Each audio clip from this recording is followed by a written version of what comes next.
Shalom warga kerajaan, tanpa terasa maka kita hampir menyelesaikan yaitu perjalanan kita doa puasa Daniel yang berdasarkan dari kitab Rut selama hampir sudah 16 hari ya kalau dengan sekarang ya.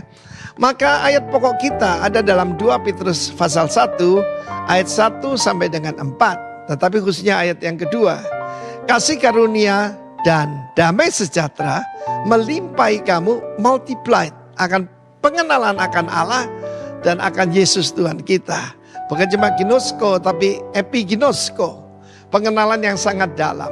Tetapi ayat pertama ditunjukkan bahwa bersama-sama dengan para rasul, bersama dengan Simon Petrus, bersama dengan rasul-rasul yang lain, Yohanes, kita menerima iman yang kualitasnya sama.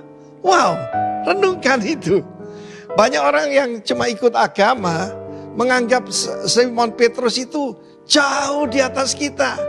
Salah satu gereja yang sangat terkenal itu jempol kakinya kan patungnya terbuat daripada perunggu, itu dicium sampai habis, saudara. Tetapi firman Allah mengatakan tentu saja kita lebih percaya the word of God, right? Maka kita memperoleh iman yang kualitasnya sama. Sehingga kita bisa mengalami Tuhan benar-benar.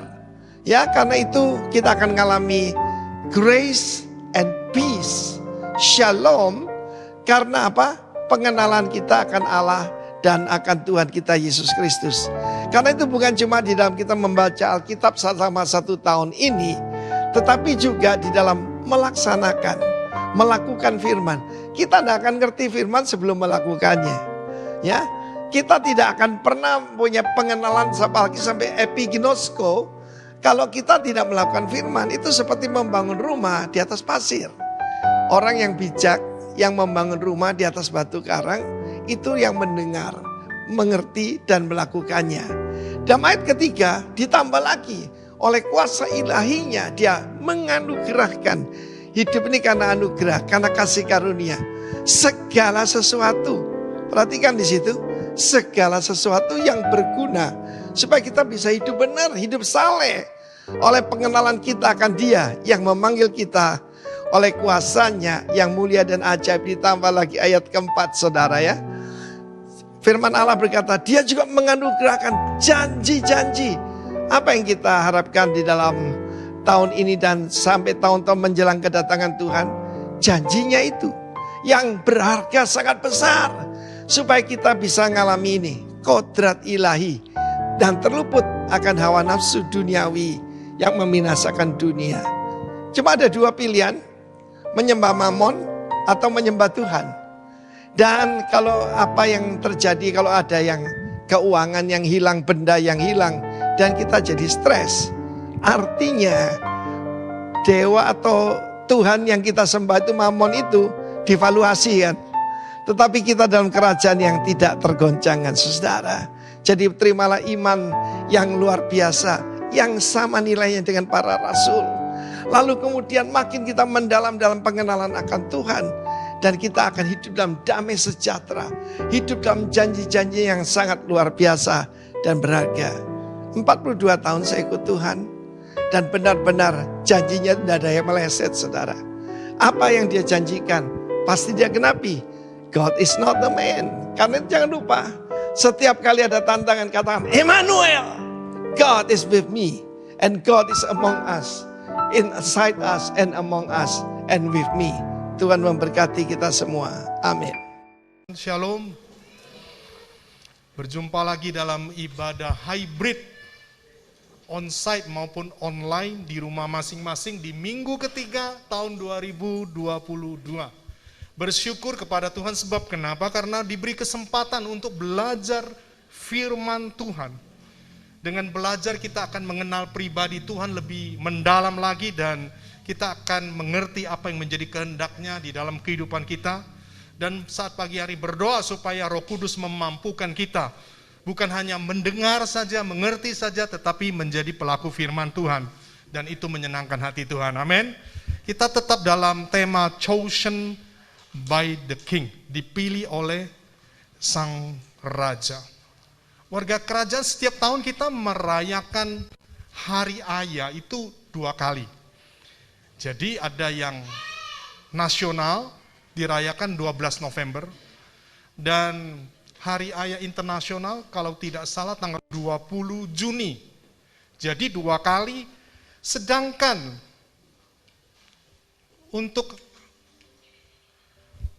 Hari Father-in-law merayakan Hari Ayah Mertua, Dad-in-law, di Indonesia masih belum ada.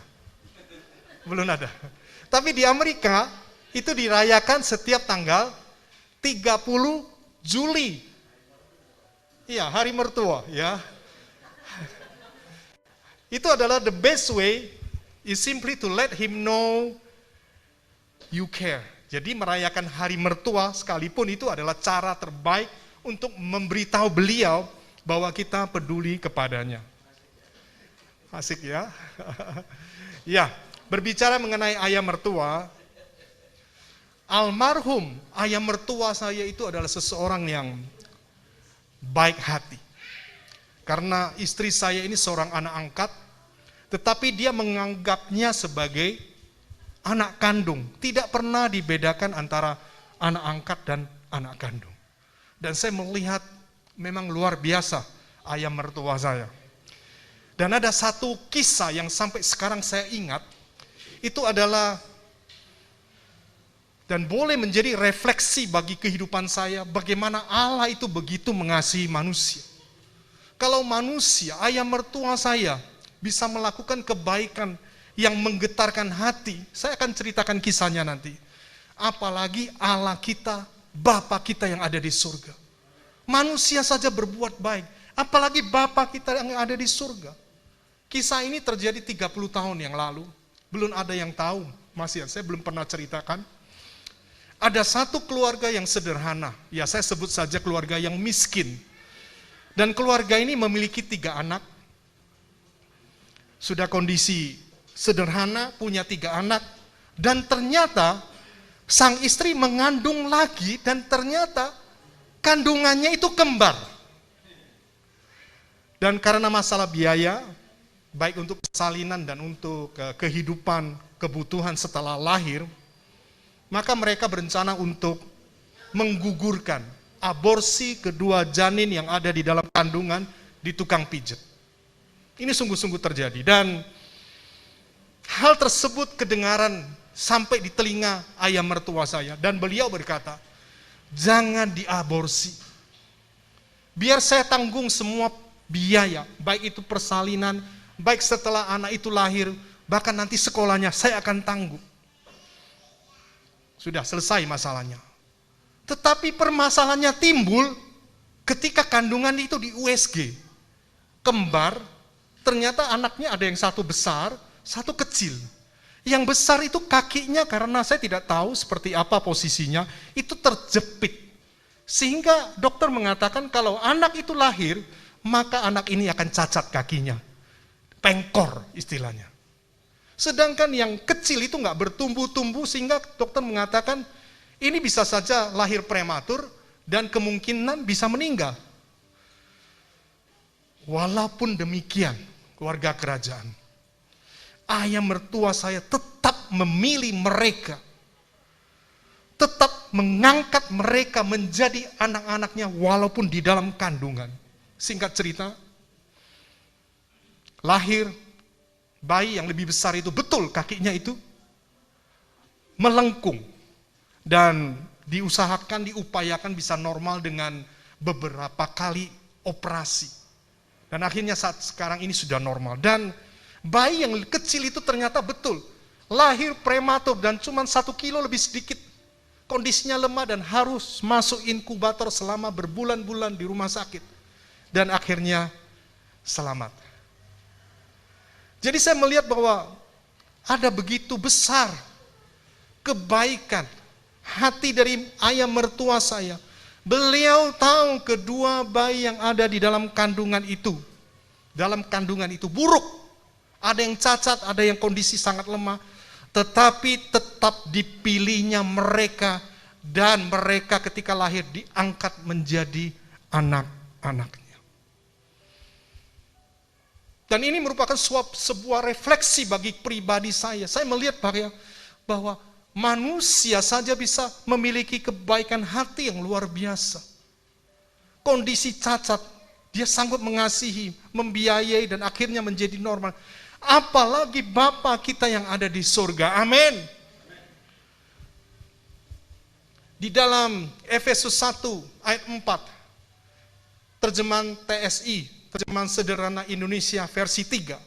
Di sana dikatakan sebelum dunia ini diciptakan, Allah sudah memilih kita. Amin. Jadi Allah sudah memilih kita sebelum dunia ini diciptakan. Artinya apa? Artinya Dia sudah mengasihi kita. Allah sudah mengasihi kita. Allah telah mengasihi kita sebelum dunia dijadikan. Daud pernah berkata di dalam Mazmur 51 ayat 5, sesungguhnya dalam kesalahan aku diperanakkan, dalam dosa aku dikandung ibuku. Jadi Tuhan tahu bahwa bakalan kita nanti suatu saat akan berbuat dosa. Kita dikandung di dalam dosa. Tetapi apa yang terjadi? Ia berencana untuk mempersatukan kita dengan Kristus. Allah memiliki rencana penebusan dalam Kristus Yesus bagi kita semua. Sudah dirancangkan. Kalau tadi ayah mertua melihat kedua anak itu cacat, sudah dipersiapkan, ada rancangan bagaimana mereka boleh dipulihkan. Bagaimana kakinya yang pengkor itu dioperasi sehingga normal. Dan kemudian yang lahir prematur masih kecil sekali, itu dimasukkan inkubator dan berbulan-bulan ada di dalam rumah sakit, dan pada akhirnya anak itu boleh pulih. Begitu juga dengan Allah kita. Allah tahu bahwa kita dikandung di dalam dosa, dan Tuhan sudah memiliki rencana untuk mempersatukan kita dengan Kristus. Dia memiliki rencana penebusan dalam Kristus bagi kita semua. Supaya apa? Alkitab mencatat, supaya kita disucikan dan dianggap tidak berdosa di hadapannya. Amin. Allah memilih kita sekali lagi bukan karena kita baik, bukan karena kita suci, karena kita kudus, karena kita excellent, kita hebat, karena kita sempurna. Di sini ada yang tidak pernah berbuat kesalahan dan dosa? Tidak ada. Di sini ada yang sempurna? Enggak ada. Saya juga enggak sempurna.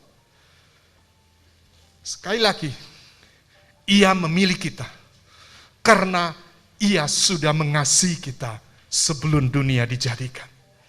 Bahkan di dalam Yohanes 1 ayat 12 di sana dikatakan bahwa kita diberi hak untuk menjadi anak-anaknya. Itu berbicara Dia mengangkat kita menjadi anak-anaknya. Dan saat pagi hari ini biarlah setiap daripada kita menyadari begitu besar kasih Allah.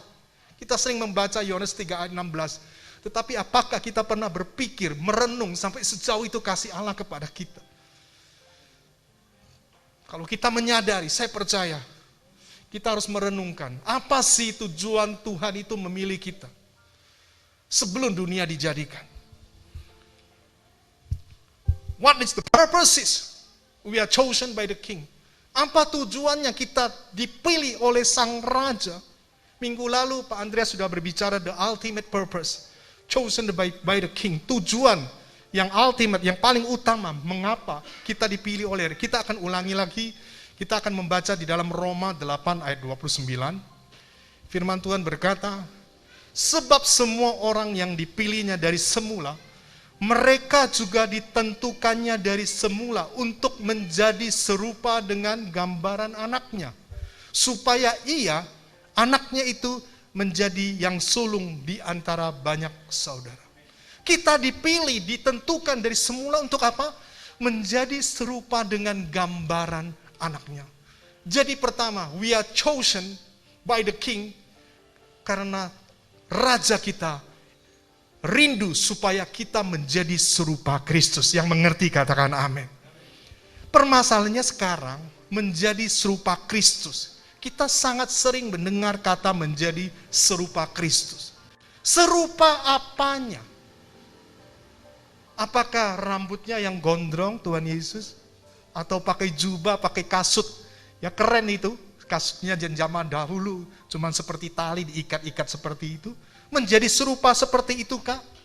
Ternyata bukan. Di dalam Ibrani 1 ayat 3a, di sana dikatakan seperti ini. Ia adalah cahaya kemuliaan Allah. Yesus itu cahaya kemuliaan Allah dan gambar wujud Allah. Gambaran dari Allah. Dan gambar wujud itu, kalau kita mempelajari bahasa aslinya, gambar wujud itu memiliki translation-nya itu adalah karakter. Karakter itu bahasa Indonesia adalah karakter. Jadi menjadi serupa seperti Kristus itu menjadi serupa di dalam karakternya. Yang setuju katakan amin. Jadi kita menjadi serupa Kristus itu bukan gaya-gayanya Tuhan Yesus, tetapi karakter Tuhan Yesus. Dan saat pagi hari ini, saya ingin menjelaskan secara gamblang bagaimana kita sebagai orang percaya menjadi serupa Kristus di dalam karakternya. Kita sering membaca di dalam Alkitab, Roma 12 ayat 1 dan 2, di sana dikatakan, karena itu saudara-saudara, demi kemurahan Allah aku menasihatkan kamu, supaya kamu mempersembahkan tubuhmu sebagai persembahan yang hidup, yang kudus, dan yang berkenan kepada Allah. Itu adalah ibadahmu yang sejati. Janganlah kamu menjadi serupa dengan dunia ini, tetapi berubahlah oleh pembaharuan budimu, sehingga kamu dapat membedakan manakah kehendak Allah, apa yang baik, yang berkenan kepada Allah, dan yang sempurna. Di dalam Roma 12 ayat 1 dan yang kedua, Paulus menyampaikan nasihat kepada orang percaya yang tinggal di Roma, supaya mereka mempersembahkan tubuh mereka, karena Allah telah bermurah hati kepada mereka. Zaman dahulu dalam ibadah mereka kepada Allah, orang Yahudi itu membakar daging. Ada yang bawa daging sapi, domba, kambing, dan kemudian mereka membakar daging itu di atas mezbah. Nah, dengan cara demikian daging itu diserahkan kepada Allah. Dan mereka percaya bahwa Allah berkenan, Allah senang untuk menerima persembahan tersebut. Nah, dan di sini kita melihat bahwa Paulus mengatakan, kamu harus mempersembahkan tubuhmu. Paulus tidak meminta orang percaya kemudian membakar diri mereka di atas mezbah. Enggak. Membakar diri, dan itu persembahan kepada Allah. Karena disebutkan sebagai persembahan yang hidup. Kalau kita membakar diri di atas mezbah berarti kita mati. Yang Paulus maksudkan itu persembahan yang hidup. Jadi yang dikehendaki oleh Paulus bagi orang percaya yang ada di Roma saat itu adalah mempersembahkan diri kepada Allah. Perhatikan baik-baik, dalam arti menyerahkan seluruh aspek kehidupan untuk dipimpin oleh Roh Tuhan atau Roh Kudus ke dalam seluruh kebenaran. Perhatikan sekali lagi, mempersembahkan tubuh memiliki arti menyerahkan seluruh aspek kehidupan kita untuk dipimpin oleh Roh Kudus ke dalam seluruh kebenaran. Seperti yang ada tertulis di dalam Yohanes 16 ayat 13. Kalau Ia datang, Roh Kudus, Ia akan memimpin kamu ke dalam seluruh kebenaran. Itu mempersembahkan tubuh kita. Bukan memberikan ini dan itu, bahkan zaman dahulu kalau mempersembahkan diri pada acara-acara ritual mereka menyerahkan istrinya untuk dibakar, anaknya untuk dibakar. Bukan itu maksud daripada Paulus. Tetapi mempersembahkan tubuh di sini adalah menyerahkan seluruh aspek kehidupan kita untuk dipimpin oleh Roh Kudus masuk ke dalam seluruh kebenarannya. Saya pernah mengunjungi dan mendoakan seorang anak Tuhan di rumah sakit baptis bersama dengan istri saya waktu itu, beberapa tahun yang lalu. Dan anak Tuhan ini menderita penyakit Lou Gehrig's. Apa itu penyakit Lou Gehrig's? Penyakit Lou Gehrig's itu adalah penyakit yang menyerang saraf otak dan jaringan saraf tulang belakang. Sehingga orang itu menjadi lumpuh total. Kami suami istri ke sana, kami datang untuk mengunjungi dan mendoakan. Bahkan beliau sempat bercerita ketika Benny Hinn itu mengadakan KKR di Jakarta, beliau orang punya uang, ia menyewa helikopter. Di stadion itu sebelum KKR dimulai, dia diturunkan untuk supaya didoakan oleh Benny Hinn supaya sembuh. Didoakan di KKR, ternyata tidak ada perubahan. Saat saya mengunjungi beliau, saya banyak ngobrol banyak, dan pada akhirnya kesimpulan dari semua pembicaraan itu, saya bertanya dengan halus. Saya mengatakan, pelajaran apa yang Tuhan ajarkan kepadanya selama masa sulit itu? Dan dia menjawab dua kata, satu statement. Dia mengatakan, Tuhan mengajarkan saya kehilangan kendali. Dulu dia orang seraya aktif sekali, sangat teratur dan mandiri, mobilitasnya sangat tinggi. Pekerjaannya menuntutnya untuk sering pergi jauh, bahkan menempuh perjalanan yang panjang. Namun saat itu ketika kami besuk, ia harus bergantung kepada orang lain dalam segala hal. Berpakaian, sikat gigi, cewek itu orang lain yang nyewoin. Katanya kalau gatal dia harus teriak-teriak dulu. Karena bagaimana tangan kanan, tangan kiri, kaki semuanya lumpuh, tidak bisa digerakkan. Dan saat itu yang bisa dia kendalikan cuma dua, pikiran dan ucapan. Dan dia berkata kepada saya, suatu saat dia juga tidak akan bisa bicara. Statement yang cukup mengharukan saya, dia berkata seperti ini. Saya dulu selalu mengutamakan pekerjaan saya daripada keluarga saya. Dan saya tidak pernah benar-benar menyerahkan hidupku kepada Tuhan. Dan saat pagi hari ini, pertanyaan yang sama bagi kita semua. Apakah sampai saat ini, kita yang mengendalikan sendiri hidup kita, atau kita menyerahkannya kepada Tuhan untuk dipimpin oleh Roh-Nya? Ada pilihan bagi kita. Karena bukan setiap orang yang percaya mereka selalu menyerahkan hidupnya kepada Tuhan. Contohnya ini, orang percaya yang sakit Lou Gehrig tadi. Dia percaya kepada Tuhan. Tetapi setiap keputusan dia putuskan sendiri tanpa melibatkan Tuhan. Dia tidak pernah menyerahkan setiap aspek kehidupannya secara menyeluruh kepada Tuhan untuk dipimpin oleh Roh-Nya ke dalam seluruh kebenaran daripada Allah. Dan saya mau beritahu, hidup yang hanya memenuhi keinginan diri sendiri sama artinya dengan membiarkan diri dikendalikan keinginan dosa. Sekali lagi saya bacakan, hidup yang hanya memenuhi keinginan diri sendiri sama artinya dengan membiarkan diri dikendalikan keinginan dosa. Dikendalikan oleh keinginan dosa itu seperti kolesterol LDL, kolesterol jahat yang ada di dalam darah. Kalau dia dibiarkan maka akan terjadi endapan, bahkan terjadi penumpukan plak yang akan menimbulkan yang namanya komplikasi seperti serangan jantung, stroke, bahkan kematian. Tidak langsung, pelan-pelan, tetapi pasti membawa kepada hal yang buruk. Itu cara kerja dosa.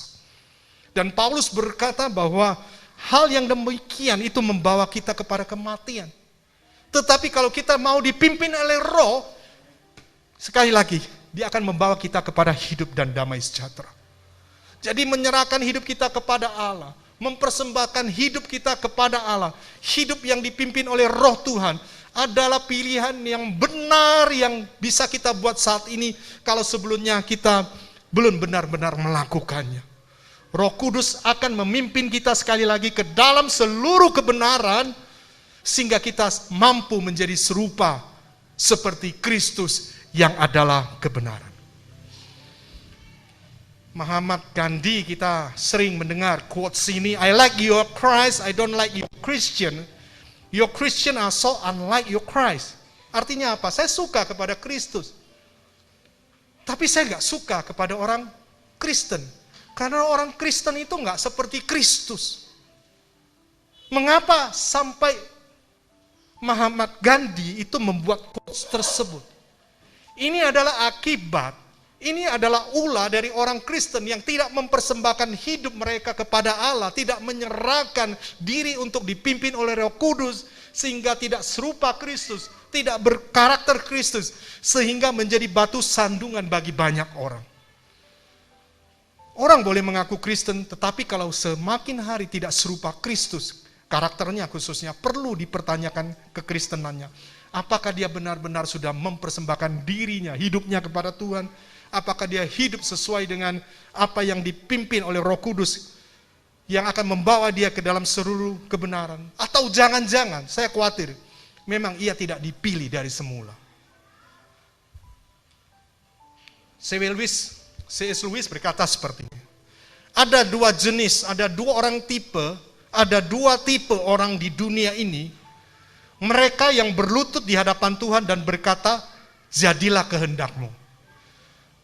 Dan mereka yang menolak berlutut di hadapan Tuhan, dan Tuhan berkata kepada mereka, jadilah kehendakmu. Loh, ini sungguh-sungguh terjadi. Karena kenapa? Mereka tidak mau menyerahkan kehendak mereka kepada Tuhan.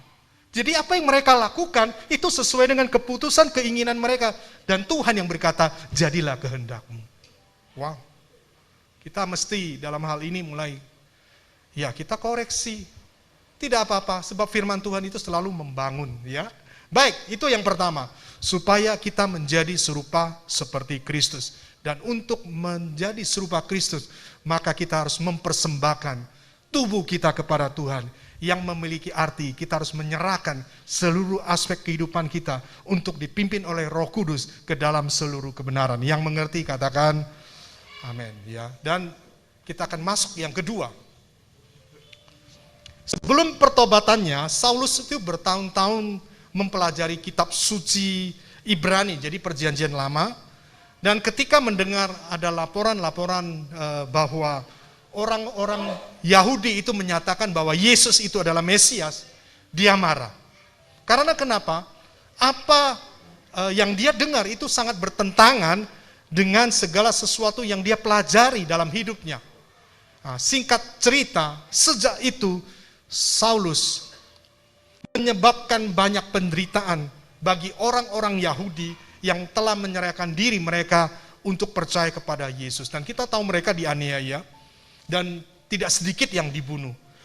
Dan pada saat perjalanan ke Damsyik untuk menangkap sejumlah orang yang telah percaya dan menjadi pengikut Kristus untuk dibawa kembali ke Yerusalem, Yesus menampakkan diri kepada Saulus dalam bentuk cahaya, dan kemudian Yesus berkata apa?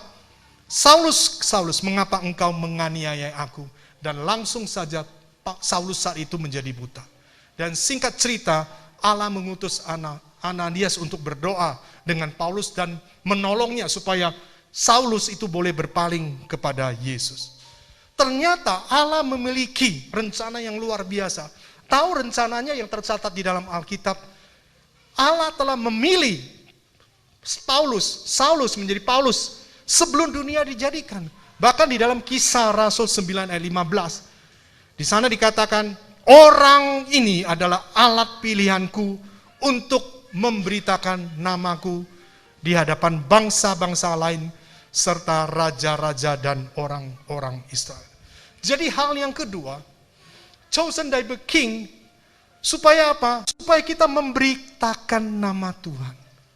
Paulus telah dipilih sebelum dunia dijadikan dan telah ditentukan menjadi alat pilihan Tuhan sebagai seorang rasul untuk memberitakan nama Tuhan di hadapan bangsa-bangsa. Kita boleh melihat ayat lainnya di dalam Galatia 1 ayat 15-16. Di sana dikatakan, tetapi waktu Ia yang telah memilih aku sejak kandungan ibuku dan memanggil aku oleh kasih karunia-Nya, berkenan menyatakan anaknya di dalam aku, supaya aku memberitakan dia di antara bangsa-bangsa bukan Yahudi, maka sesaat pun aku tidak minta pertimbangan kepada manusia. Allah juga telah memilih setiap daripada kita, dan Dia juga berkenan menyatakan anaknya di dalam kita semua, Supaya apa? Supaya kita yang sudah menerima Yesus sebagai Tuhan dan Juru Selamat, supaya kita apa? Memberitakan Dia juga. Jadi hal yang kedua itu adalah memberitakan nama Tuhan, memberitakan Injil, memberitakan kabar baik kepada orang-orang yang masih belum mengenal Yesus sebagai Tuhan dan Juru Selamat. Pertanyaan saya saat sekarang ini, apakah sulit kita memberitakan nama Tuhan? Sulit atau tidak?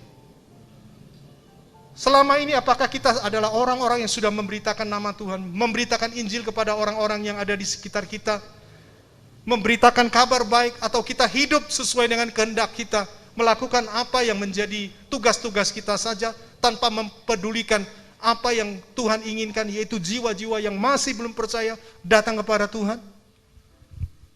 Dan saat pagi hari ini saya akan memberikan 3 contoh bagaimana kita bisa memberitakan Injil, memberitakan kabar baik kepada orang-orang, memberitakan nama Tuhan kepada orang yang masih belum percaya. Mahatma Gandhi pernah berkata, "Live like Jesus, and the world will listen." Artinya apa? Hiduplah seperti Yesus hidup, dan dunia akan mendengarkanmu. Dunia di sini berbicara tentang orang yang masih belum mengenal Yesus. Apakah itu mungkin? Di dalam 1 Yohanes 2 ayat 6 di sana dikatakan, barang siapa mengatakan bahwa ia ada di dalam Dia, ia wajib hidup sama seperti Kristus hidup. Dan saya yakin bahwa apa yang disampaikan oleh siapa? Mahatma Gandhi itu sesuai dengan surat 1 Yohanes 2 ayat yang ke-6. Karena setiap kita mengatakan bahwa kita ada di dalam Kristus, maka kita harus hidup sama seperti Kristus telah hidup. Ketika kita mempersembahkan, menyerahkan seluruh hidup kita kepada Tuhan, maka tidak sulit kita hidup sama seperti Kristus telah hidup. Dan ketika kita serupa dengan hidup Kristus, maka dunia akan mendengarkan kita, dan dengan mudah kita akan dapat memberitakan nama Tuhan. Bapak Ibu Saudara sekalian, warga kerajaan, banyak orang dibenangkan itu bukan karena perkataan, tetapi lewat cara hidup, lewat karakter mereka yang sama seperti Kristus. Saya sempat telepon seorang jemaat di gereja Rock Malang.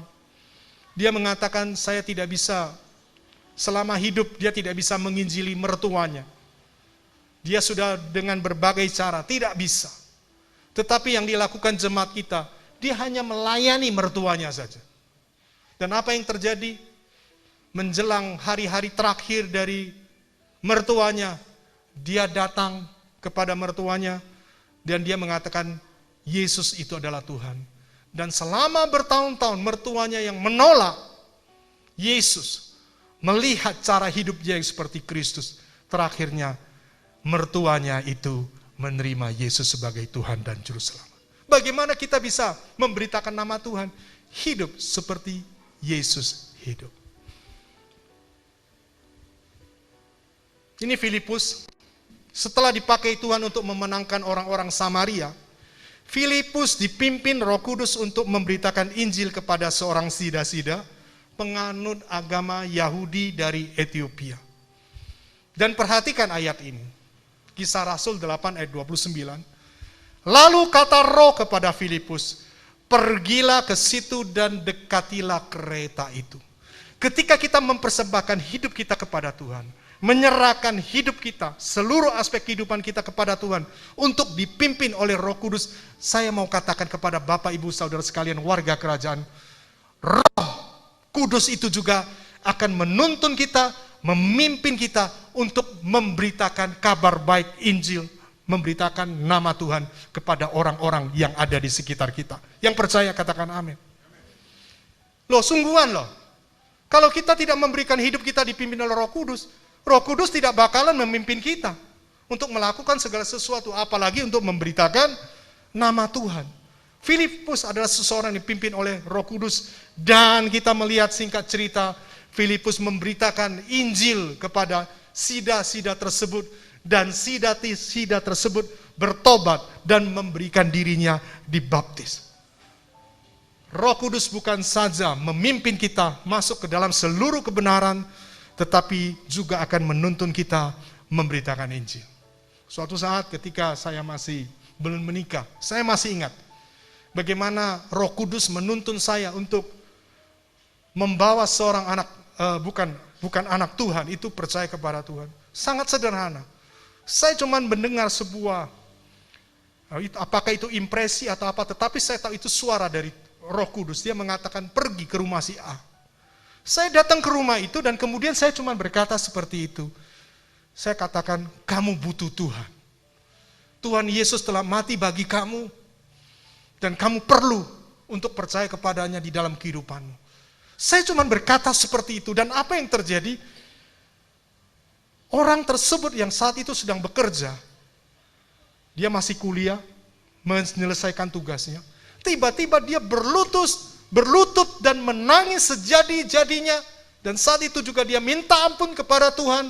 Saya mendoakan, dan sejak itu dia menjadi orang percaya. Sekali lagi, Roh Kudus itu bisa menuntun kita.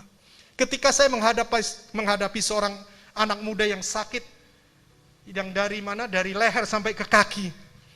Dan saya tidak tahu rumahnya di mana, cuman tahu di desa A.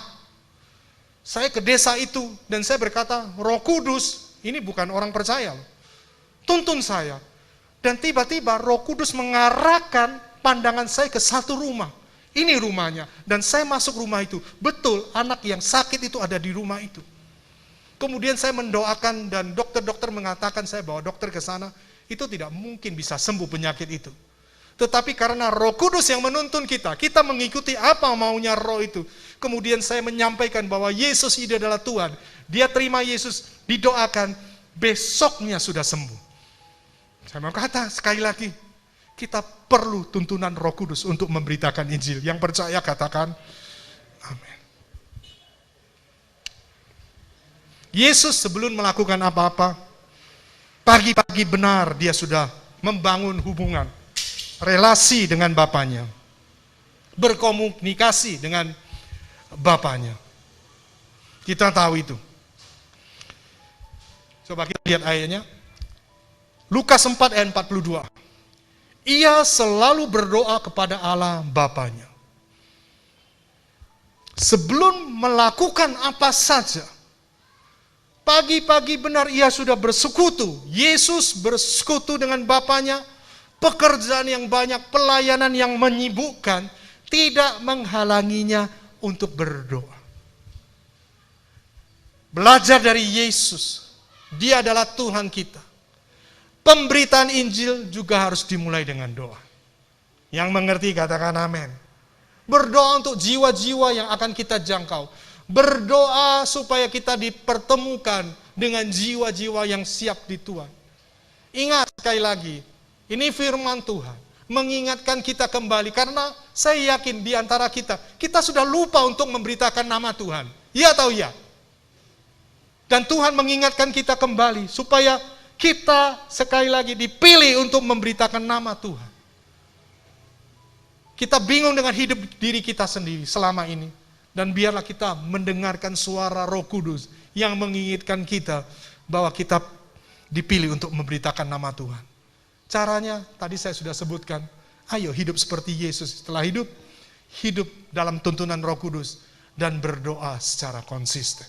Saya yakin dan percaya jiwa-jiwa itu akan datang kepada Tuhan karena kita sudah melakukan apa yang menjadi perintah daripada Tuhan.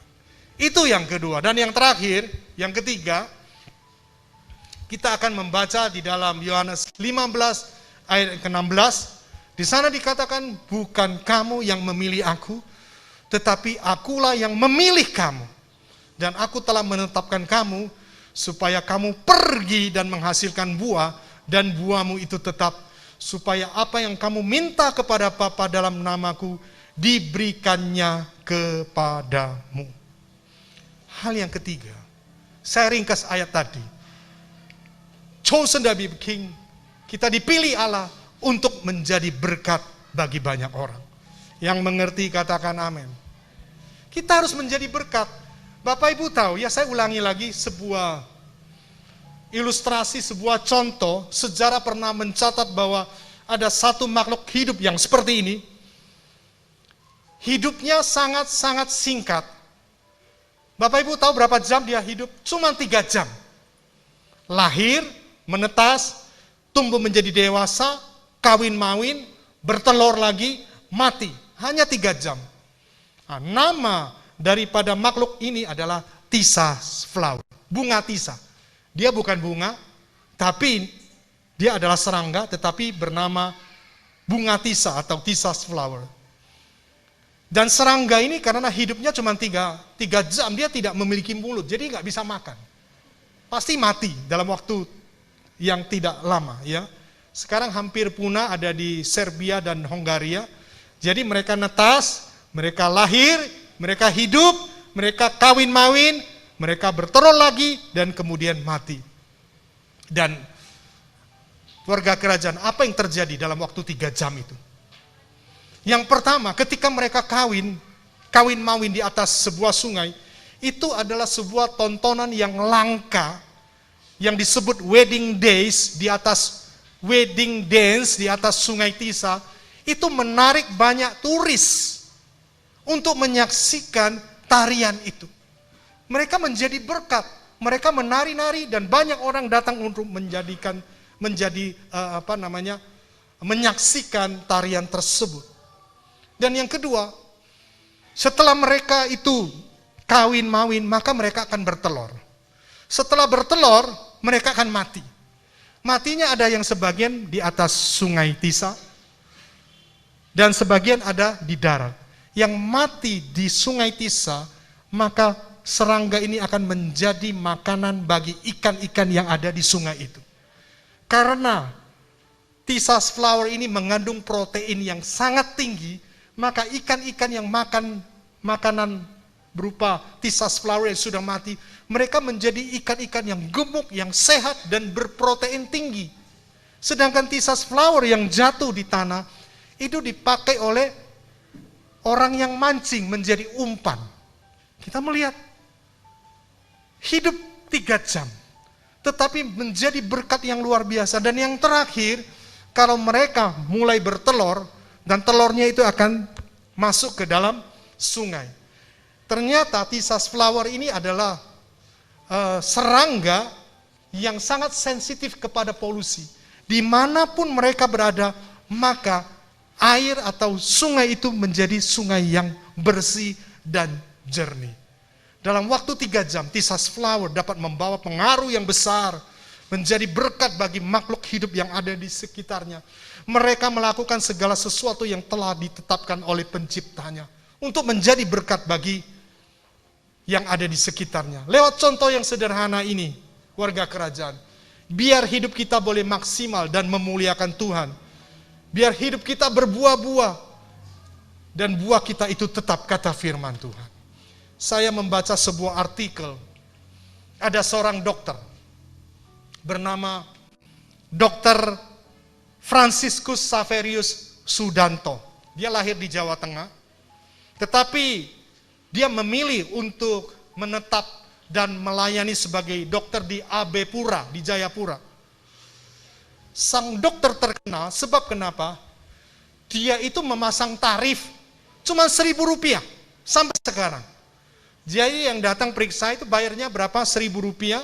Bahkan dia sering menerima pasien yang hanya memberikan ucapan terima kasih. Dalam arti tidak menerima apa-apa. Dan hampir semua warga yang ada di Jayapura mendengar dia, dan mereka memanggil dia sebagai sang dokter Rp1.000. Beliau sudah melayani 40 tahun lebih di sana. Di mata masyarakat, sang dokter adalah malaikat penolong yang hadir di bumi mereka. Dan tahun 2013 dalam sebuah acara televisi, tak sedikit pasien langsung sembuh hanya bertemu dengan sang dokter. Jadi mereka punya sakit penyakit, belum dicek, belum diperiksa, belum dikasih obat, mereka sudah sembuh. Karena kenapa? Rasa percaya, rasa hormat, rasa sayang kepada dokter itu melahirkan keajaiban dan melahirkan kesembuhan. Tetapi saya pribadi, saya percaya sekali lagi, pengurapan itu ada pada orang yang menjadi berkat bagi orang lain, sehingga terjadi mujizat. Kita tidak perlu mengadakan mujizat dengan doa, puasa, dan lain sebagainya. Ketika kita menjadi berkat bagi orang lain, saya mau katakan, pengurapan yang ada di dalam kita itu bekerja. Dan mujizat bisa terjadi sewaktu-waktu. Dan Dr. Sudanto saat ini sudah menjadi berkat bagi Papua. Dan ketika ditanya sampai kapan dia akan melayani, jawabannya cukup menggetarkan. Dia mengatakan, sampai saya tidak sanggup melakukannya lagi. Apakah di dalam kehidupan kita, kita memiliki sebuah pengertian, kesadaran bahwa Allah sekali lagi memilih kita, selain menjadi serupa Kristus untuk memberitakan nama Tuhan, Dia mau kita menjadi berkat dimanapun kita berada. Di keluarga, di rumah tangga, di marketplace, di tempat kita bekerja, di sekolah, di tempat kuliah kita, di lingkungan rumah kita, di gereja, di pelayanan kita, di masyarakat, di bangsa dan negara. Tuhan ingin kita menjadi berkat. Amin. Dan menjadi berkat, itu bahasa aslinya, itu adalah didomi, memberi. Dan satu arti yang begitu membuat saya terkejut, terperangah. Saya kaget, arti daripada memberi itu apa? Yesus pernah berkata, di dalam Kisah Para Rasul 20 ayat 35b, sebab ia, Tuhan Yesus sendiri telah mengatakan, adalah lebih berbahagia memberi daripada menerima. Ternyata di dalam bahasa asli, didomi, memberi menjadi berkat, itu memiliki arti receive. Receive itu artinya apa? Menerima. Ketika kita memberi, sebenarnya kita sudah menerima. Sekali lagi berkat Tuhan, ya, ada sebuah quotes yang mengatakan, when you focus on being a blessing, God makes sure that you're always blessed in abundance. Artinya apa? Ketika kita fokus untuk menjadi berkat, Tuhan memastikan bahwa kita selalu diberkati dalam kelimpahan. Amin. Berkat Tuhan itu tidak hanya berbicara tentang uang, berbicara tentang hal-hal materi. Tetapi ketika kita menjadi berkat, itu ada damai sejahtera, ada sukacita, ada rasa puas. Dan itu termasuk berkat-berkat Tuhan juga. Bahkan melebihi uang, melebihi hal-hal jasmani, materi yang kita terima. Oleh sebab itu, saya tidak panjang-panjang untuk mengulas dan memberitahu setiap daripada kita. Tetapi pada akhirnya kita tahu bahwa Allah memilih kita sebelum dunia dijadikan. Dia memiliki tujuan. Supaya yang pertama, kita menjadi serupa Kristus. Serupa di dalam apanya? Di dalam karakternya. Kapan itu bisa terjadi? Ketika kita mempersembahkan tubuh kita kepada Dia. Dalam arti menyerahkan seluruh aspek kehidupan kita untuk dipimpin oleh Roh Kudus ke dalam seluruh kebenaran. Yang kedua ini jarang kita suka, yaitu memberitakan nama Tuhan. Kita lebih cenderung untuk memperhatikan kepentingan kita sendiri, tetapi saat pagi hari ini ada pesan firman Tuhan. Masih banyak orang yang masih belum percaya kepada Tuhan. Ayo kita beritakan nama Tuhan kepada mereka. Kita memberitakan Injil kepada mereka lewat hidup kita ya, seperti Kristus. Lewat Roh Kudus yang bekerja di dalam kita. Dan doa-doa yang kita naikkan. Dan yang terakhir, marilah kita menjadi berkat bagi banyak orang. Karena di sana ada mujizat yang bisa terjadi. Mari kita yang semua yang sudah dipilih oleh Tuhan, masuk dalam rancangannya untuk menggenapkan tujuan-tujuan ilahi. Dan kiranya Roh Kudus menolong kita semua. Amin.